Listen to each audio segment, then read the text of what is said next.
कि समस्त विश्व को भारतीय ज्ञान विज्ञान के प्रमुख देन है। देखो, अगर आपने प्रीवियस ईयर वाला जो अभी वीडियो 2017 का मैंने वीडियो डाला था, अगर उसको देखे होंगे, ठीक, तो इस टाइप के क्वेश्चन जो आते हैं, मैं उसमें बताया था कि जनरली इस टाइप के जो क्वेश्चन आते हैं उसमें आंसर सी सही होता है, क्वेश्चन से मतलब नहीं होता है, चुपचाप सी मार देना है।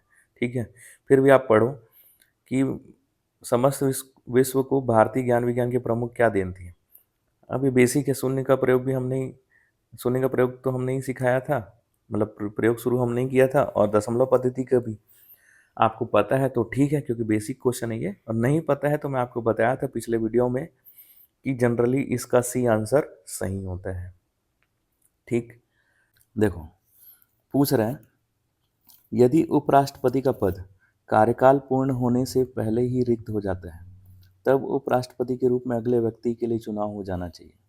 पहला ऑप्शन है 6 माह के भीतर, बी ऑप्शन 180 कार्य दिवस के भीतर, सी है मूल कार्यकाल पूर्ण होने से पर, और डी है यथाशीघ्र। अब देखो, एग्जामिनर आपको कहाँ फंसाने की कोशिश किया है, और बच्चे जनरली इसको समझते नहीं है। ठीक है, वो तो ऐसे फ्लो में बैठ रहते हैं कि क्वेश्चन दिखा नहीं कि बस मारते जाना है, मारते जाना है।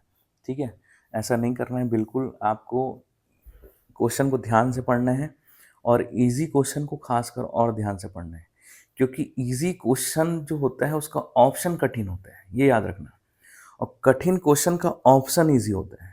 आप दिमाग में ये सब कैसे आएगा, प्रैक्टिस से। ठीक, तो कभी भी आप याद रखना, ये अगला ट्रिक है, एक दूसरा नया ट्रिक है। नया ट्रिक क्या है कि कभी भी आपको क्वेश्चन इजी लगे, जैसे ये क्वेश्चन पूछ रहे हैं कि भाई अगर उपराष्ट्रपति का पद पहले खाली हो जाए, तो जनरली आप संविधान पढ़ोगे, राज्य व्यवस्था, तो इसमें आपको ये टॉपिक तो मिलेगा ही मिलेगा, इतना बेसिक नॉलेज तो होना ही चाहिए। ठीक, तो क्या बोल रहे हैं कि ट्रिक क्या है, अगला क्वेश्चन, अगला ट्रिक क्या है अपना, कि अगर क्वेश्चन इजी लगे और आंसर ऑप्शन नंबर ए में है, तो वहीं सतर्क हो जाना है आपको, क्योंकि एग्जामिनर आपको ए ऑप्शन में ही फंसाएगा। अब ए ऑप्शन में कैसे फंसोगे आप, तो देखो, एग्जाम जो होता है ना, साइकोलॉजी गेम है। साइकोलॉजी मतलब जैसे आप क्वेश्चन पढ़े और आप ए में आंसर देखते हो तो आप तुरंत टिक कर देते हो, बी सी डी में जाने के प्रयास नहीं करते, या आप बी सी और डी के बारे में ज़्यादा डिटेल में अंदर जाके सोचने का प्रयास नहीं करते। आपको लगता है हाँ भाई यही तो सही है, तो एग्जामिनर क्या करते हैं, आपके साथ वही खेल कर देते हैं ऑप्शन नंबर ए में। अगर यही ऑप्शन नंबर ए को अगर डी में देगा ना, तो आप पहले ए में दूसरा होगा, बी में दूसरा होगा, सी में दूसरा होगा, जब आप डी तक पहुंचोगे तब तक आप पूरा दिमाग में एनालिसिस कर चुके होगे, तब ये आंसर आप सही लगा दोगे, और ए बी सी से एनालिसिस करते हुए डी तक पहुंचे हो। ठीक, तो दिमाग तब तक पूरा चीज बात याद कर लेते हैं आप। मैंने ऐसे कई स्टूडेंट लोगों को देखा है जो पढ़ के जाते हैं, उनको पता भी रहता है लेकिन गलत लगा के आ जाते हैं। क्यों? क्योंकि यहाँ पे वो हड़बड़ी कर देते हैं। तो अगला ट्रिक हमेशा आप ये याद रखना, कभी भी क्वेश्चन इजी लगे और उसका आंसर ऑप्शन नंबर ए में है, तो वहीं आपको रुक जाना है। बात समझ में आए? अब क्यों रुक जाना है, अब देखो। अब आप बोलोगे सर 6 माह में क्या गलत है? आपका कहना सही है, लेकिन मैं बोलूँगा भाई कि बी ऑप्शन में क्या गलत है। बी ऑप्शन में लिखा है कि 180 कार्य दिवस, तो 180 दिन को आप महीने में बदलो, तो 180 दिन को महीने में बदलोगे तो वो भी तो 6 महीना होता है। यानी कि ऑप्शन नंबर ए में लिखा है 6 महीना, और बी में भी इनडायरेक्टली लिखा है 6 महीना, और प्रश्न में एक ही आंसर सही होगा, दोनों तो सही नहीं होगा, ए और बी, क्योंकि दोनों 6 महीने हैं।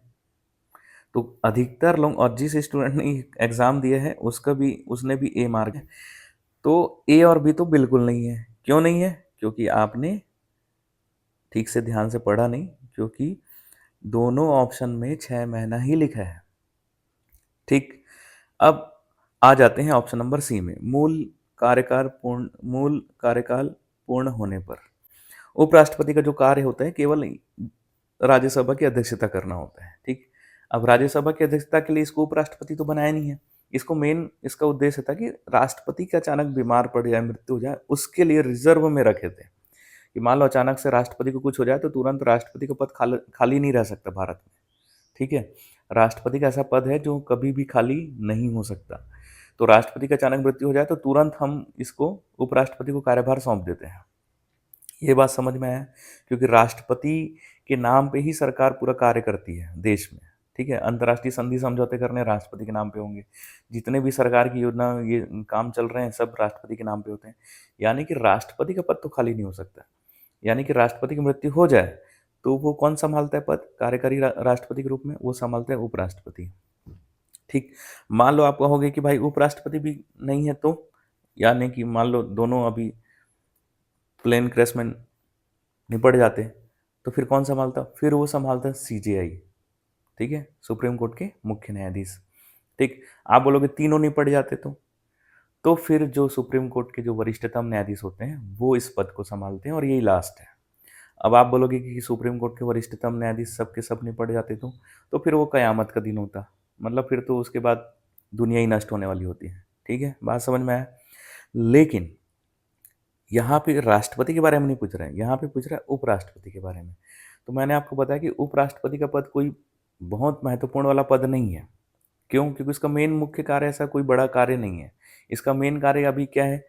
मेन कार्य है राज्यसभा की अध्यक्षता करना। अब राज्यसभा चल रही तो ठीक है, अब राज्यसभा बंद पड़ी तो क्या करोगे? जबरदस्ती किसी को थोड़ी कार्यभार सौंप दोगे। तो उपराष्ट्रपति के लिए नियम ये है कि जल्द से जल्द नया चुनाव कराया जाए।